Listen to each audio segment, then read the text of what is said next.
We now have a presentation for the World of Wings site. How are you? Good evening. Very well, thanks. My name is Doug Byrne. I'm an attorney for AvalonBay Communities and with the firm of Rubenstein, Meyerson, Fox, Mancinelli, Conti, and Byrne in Montvale, New Jersey. And I'm very pleased to be here representing AvalonBay Communities. We have a request for rezoning of the site that's presently identified with the World of Wings Museum, 1775 Windsor Road. It is a 5.8-acre site, and we have a request for the council to initiate a study that would lead to a rezoning of that property for purposes of using it as a multifamily housing site. AvalonBay has identified the site and would very much wish to develop it.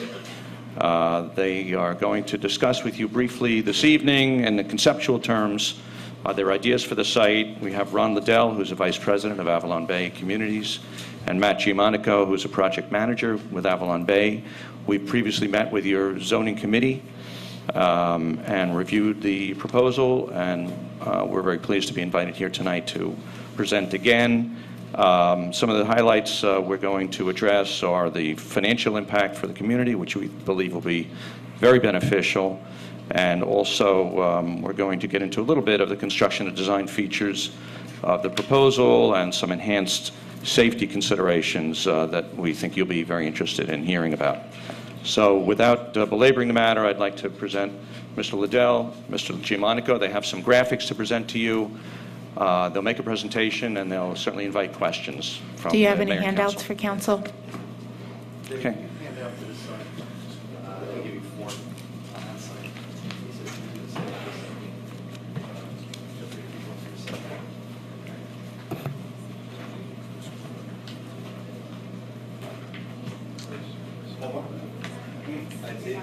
One for you.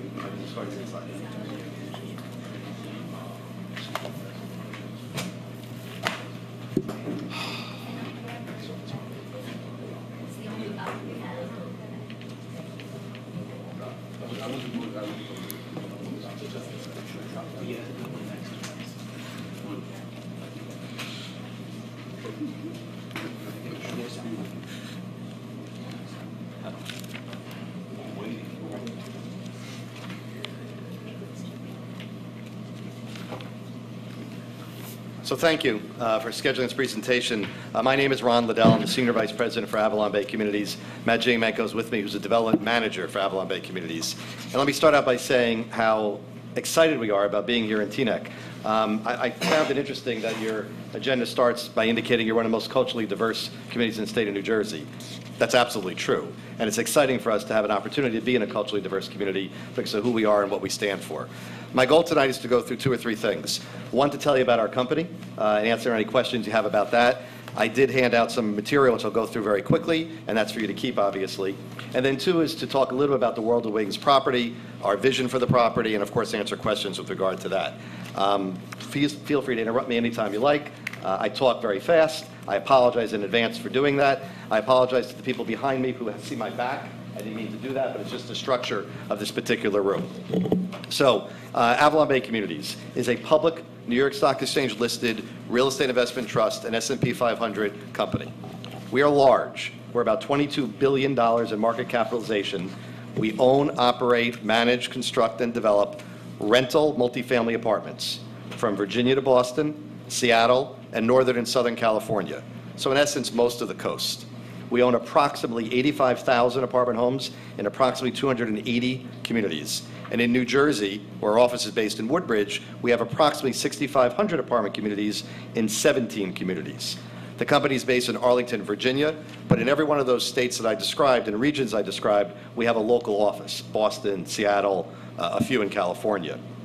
In New Jersey, we currently have communities, I'm not going to list them all, they're actually in materials that I handed out to you, but they range from Jersey City to Hackensack to Woodridge to Florham Park to going to Monmouth County, Tinton Falls, West Long Branch, West Windsor, Bloomingdale. We are building communities right now in Wharton, New Jersey, Bloomfield, New Jersey, Union, Princeton, and I forgot one, but I'll think of it in a second. But 5 communities that we're building under construction at this moment in time. We build our own product. We act as our own general contractor. We do not hire GCs, but we do hire and significantly local employers and subcontractors for all of our communities. Typically, there's going to be about 200 plus employees on any construction site throughout the process. In addition, we manage all of our own properties ourselves. The Woodbridge office has about 25 people in it, and there's 200 AvalonBay associates throughout New Jersey, predominantly in the communities that I described and others that I did not bore you with on the list. Everything about AvalonBay can be found on AvalonBay.com or AVB on the webpage. We are, as a public company, completely transparent, just like you are as a public entity. You can look up any one of our properties, our rental rates, our floor plans, the pictures, the facades, whatever you'd like to look up, you can find in that situation. You should also be aware that we don't borrow money to build projects. We're large enough and have cash flow enough that we build out of our own equity. I say that and emphasize that because we'd like you to know that should the market change or should lending become in a different situation than it is and liquidity dry up, that is not, it's important, but it's not a prerequisite for us to continue our projects. When 2008 and 2009 came about and the recession hit, AvalonBay finished every project that was under construction throughout the entire country.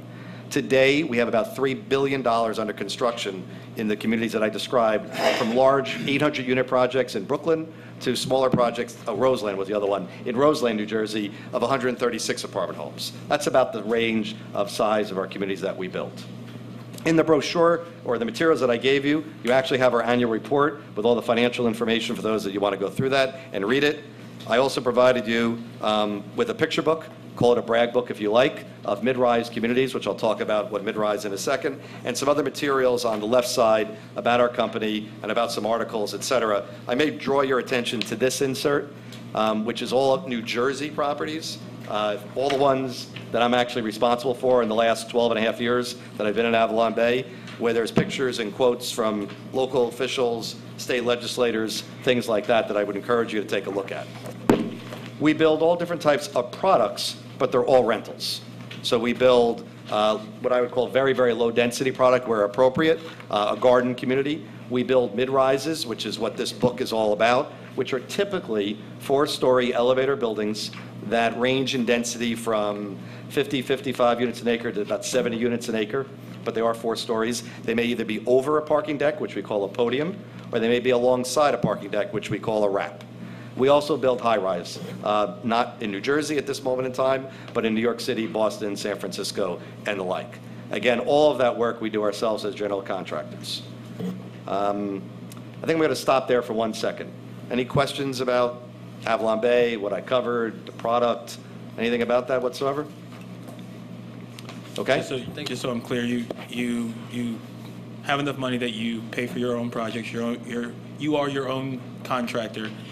So you don't have to rely on other people to do things for you. If you set a timeline for a project, in essence, it should get done according to that timeline, correct? Yeah, I'm chuckling because we hire subs, so we're relying on them. Usually our challenge on timing or schedule is whether the local building department can stay up to speed with us. Because inspections, as I'm sure you're aware, there are a lot of inspections for any multifamily development, and we try to work very hard with the building department. In some small towns, I'll give you one example, Bloomingdale, which many of you may not know where that is. It's in Passaic County near Wanacue. It's a very small town. We built 174 units there.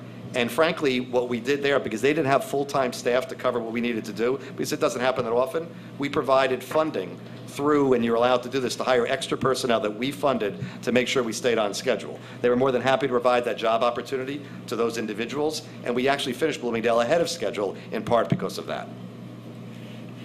Madam Mayor, if I could just... Sure. I know we just have a few more minutes before your presentation ends, so if we can just get into the revenue projections. The 2 main questions we're going to have is revenue projections, and unfortunately, Ron, you're going to have to talk about what fire prevention measures you've taken in place since the Edgewater fire, because our community is going to want to know about it. I understand some of the things that other people are doing, but for the benefit of the public, if you could just elaborate on that. Sure. Well, let me describe the project before I get to the revenue so it puts it in context. So you see a drawing, and we'll keep it that way, and then I'll turn it so the audience can see in a second.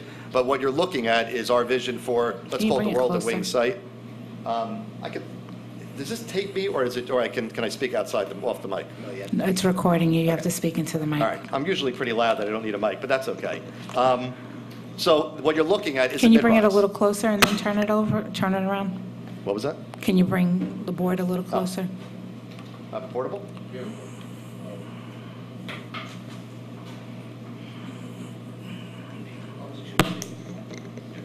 He's going to turn it around for the public.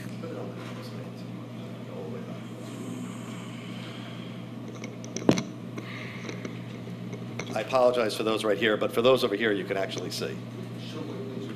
I will be happy to answer any questions you have with regard to that. Just for clarification, you're addressing the council, and the public will have an opportunity to speak. Whatever you During prefer, good and ma'am. welfare. Thank you. I want to be respectful to everyone in the room. So I'll answer the question even though it came from the public, because you may have the same question. How's that?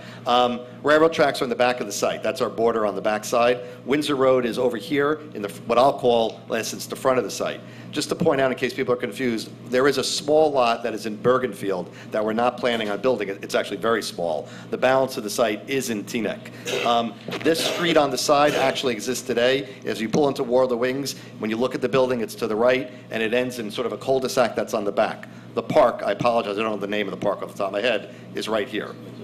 What you're looking at is a 4-story mid-rise building in a wrap configuration, meaning the building wraps around the parking deck that is right here.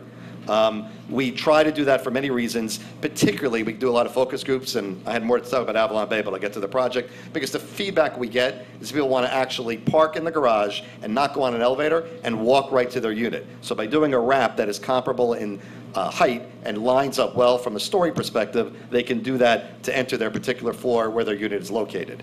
In addition, by doing a wrap, we have various courtyards, so it brings a lot of grass, a lot of sun and air. One particular courtyard is designed and programmed with a pool. Other courtyards will be designed with grills and bocce areas and gazebos and things like that. Just a concept plan to show you. We always have a lobby amenity area, and although I didn't indicate it, we have on-site management, on-site leasing. Usually people, for this type of community, we're probably going to have 8 or 9 full-time staff, and 2 to 3 of that group would live on site. It's contemplated to be 248 apartment homes in varied bedroom distributions, from studios, 1s, 2s, and usually it's very limited number of 3 bedrooms. It is a concept plan. As Doug indicated, we're here requesting a rezoning, which would get referred to the planning board, so we anticipate, if we get a favorable response, to be working very diligently with your professionals at the planning level. You may have I know you have a planning committee, and there are members of the governing body on that planning board too. Obviously, if we have that positive response, we would work and want to hear whatever feedback and comments people have on behalf of the town, and ultimately on behalf of the public too. That's sort of the quick overview of the concept plan.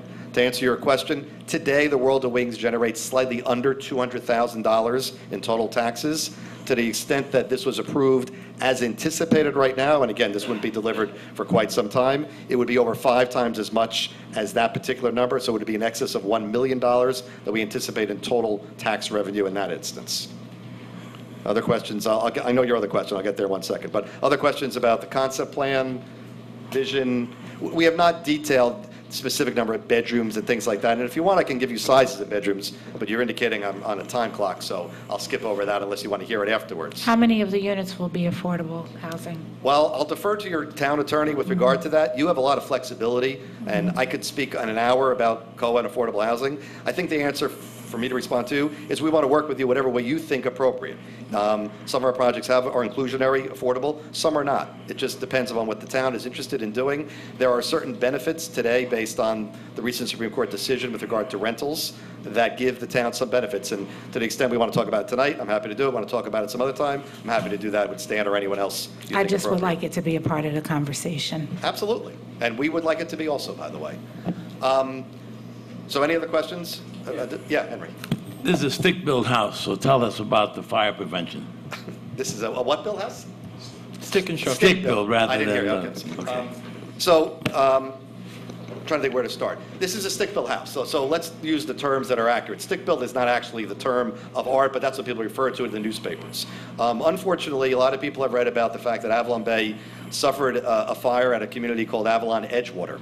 which is on River Road in Edgewater, New Jersey, on January 21st of this year.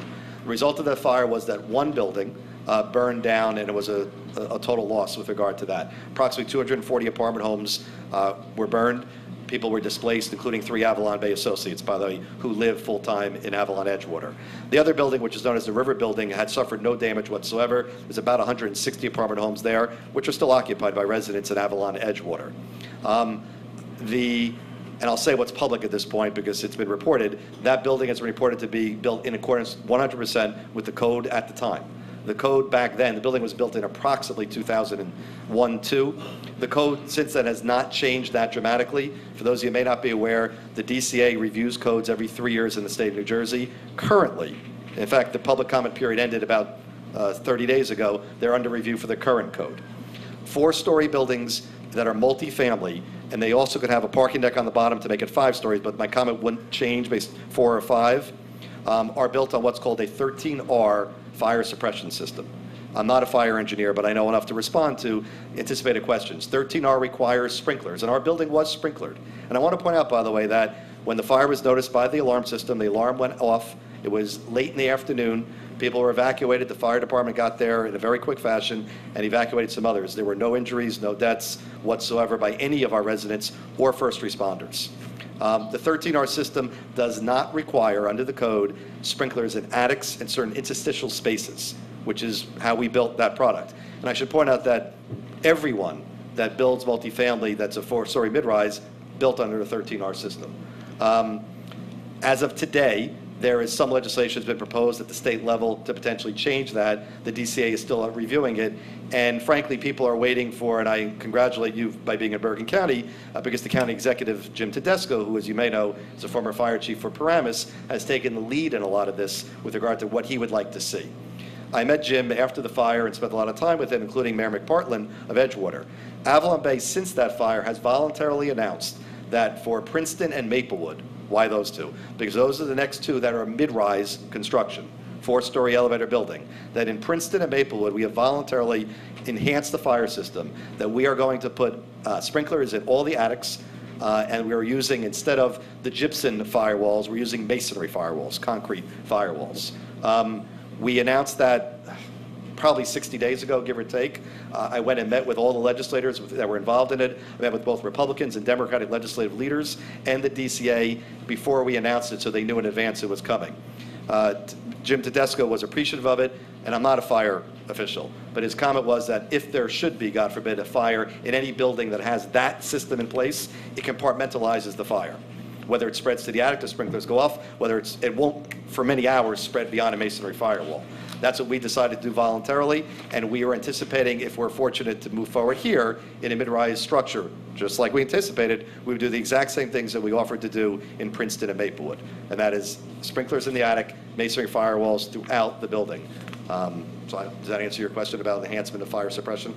And by the way, if the code changed beyond that, I don't personally think it will. We would abide by the code that applies to any type of building product, wherever we are throughout the country, in fact. Thank you. Does any other council members have any questions? Can you just, I know what it is, but for the public's information, gypsum versus concrete, can you just tell what gypsum is? Well, commonly known as? It can be actually a few different materials, but I would describe it as sheetrock, for lack of a better word. So, and it's fire rated. I don't want people to think this is thin paper that burns like that. These firewalls are fire rated for either, I think they're 2-hour fire rating. With regard to that, don't quote me. But obviously, if you can imagine a concrete wall with regard to it, that's obviously going to slow down whatever fire would occur. And, you know, a lot of comments were in the newspaper about the fire. The fire suppression system in Edgewater did what it was supposed to do. It was supposed to protect life. It did not protect the building, and it wasn't designed, unfortunately, to protect the building. And there was significant loss by a lot of people with regard to that. People understand how the fire went. There's a pending investigation that I can't speak to at this point because it's undetermined. But we've done a lot of things that we think were appropriate with regard to the residents that were displaced and the immediate community, whether it's fundraising and charitable donations and things like that. We continue to do that. And And I would just, because I'm in a public session, the first responders in Edgewater, there was an event for them recently, and I attended it to thank them personally. And I do think the leadership in Edgewater and all of Bergen County in that area who came out to fight that fire deserve congratulations for helping people get out of there safely and protecting the public. And again, it's a very unfortunate situation. We hope that it never happens again to us or anyone at that point. But, sprinklers actually save the day. There are other things where most of us live in single-family homes that don't have sprinklers, for instance. Whether that's ever going to happen or not, there are differences. We have a responsibility as owners, managers, and operators of multifamily to have our residents be safe, and that's what we try to do. Mayor, just one more question. Sure. And that is, I make the assumption that you have this under contract, which would shorten pending zoning. Can you let us know if you are currently under contract so we know if those things are done, Your assumption's 100% correct. We are a contract purchaser with a contingency regarding approvals that has a specific time period. Any other questions from council? No question, but I think that our next step is to refer this to the planning board. Yeah, and I'd like to make so that motion, please, procedurally, sir. for the purpose of the public, the developer is requesting a zoning change. In order for that to take place, this project would have to be referred to the planning board with council's consent. And And I'd also like to recognize our planning board chairman that just walked in. sure, Joey Barden, our planning board chair, but we also have Howard Rose here from the Board of Ed. And the planning board. Trustee, and planning And board planning as well. So thank you for being here. Is there any other action that we need to take, just a nod of heads to No, refer it? If the council is favorably inclined to refer this to the planning board for a reexamination of the master plan and ultimately a recommendation, there has to be a formal resolution on next meeting's agenda, on June 9th's agenda, along with the proposed agreement between the developer and the township concerning the payment of costs for the reexamination, et cetera. So if council is favorably disposed to move this matter to the planning board and enter into that type of agreement, which we've entered into with other properties recently, Alfred Avenue, the Haluba site, et cetera, I will prepare that type of resolution for the next meeting, which will be on the public agenda. They're going to be discussed at that time, and then a favorable vote would send it along. So we And this can't- project is solely residential, no, Yes, that's correct. just residential? And just for the record, it's obvious, the Stan just asked, we would agree in advance, obviously, for the costs involved in that reexamination. It's an AvalonBay's expense. Could we have some kind of indication as to where the council is right now? It was 490 In terms of heads. this Unanimous. particular issue? Yeah. 798, right? Yeah. Does anyone oppose moving forward? I'll prepare the necessary resolutions, which will appear for official action at the next meeting, which is June the 9th. Thank you. Thank you very much. Have a great night. Thank you very much for coming. Doug. All right. Doug. Thank you very much. Don't forget to leave me. Thank you.